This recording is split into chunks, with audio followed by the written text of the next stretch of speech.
আসসালামু আলাইকুম। এই তো আমি চলে আসলাম একটু লুডুস করতে। তো অনেক দিন যাবৎ খাওয়া হয়নি, রোজা রাখলাম ১ মাস। তো ওদেরও মন চাইছে, আমারও মন চাইছে। তো এই তো পেঁয়াজ মরিচ কেটে হচ্ছে রেডি করছি। আর ঝালটা একটু কমই দিব, যেহেতু রোজা রাখার বাচ্চারা খাবে। তো আমার মোটামুটি লুডুস খেতে ভালোই লাগে।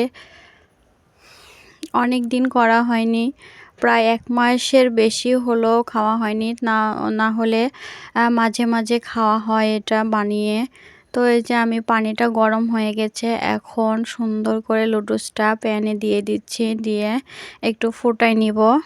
ফুটাই নিয়ে তারপরে এটা সুন্দর করে ধুয়ে যে মরিচ পেঁয়াজ দিয়ে মাখিয়ে এটার মধ্যে ডিমও দিয়েছি। ডিমটা দিয়ে সুন্দর করে লাল লাল করে ভেজে নিয়ে এখন লুডুসটা ঢেলে দিয়ে সুন্দর করে পরিবেশন করব। তো কার কার এই লুডুস খেতে পছন্দ এবং ভালো লাগে অবশ্যই জানাবেন। সন্ধ্যার নাস্তাটা এমন কিছু না হলে কি চলে? তো হালকা করে ভেজে নিয়ে তো আসলে যার যেটা পছন্দ, আসলে কে কীভাবে করে জানি না, এটা আমি এভাবে করি। তো আমার লুডুস ফাইনালি রেডি। কেমন হয়েছে বলতে পারবো না, তবে ভাবি অবশ্যই ভালো হয়েছে। তো কিছুই করার নেই, দেখি একটু খেয়ে দেখি কেমন হয়েছে। তো মোটামুটি ভালোই হয়েছে আমি। তো সবাই ভালো থাকবেন, আল্লাহ হাফেজ।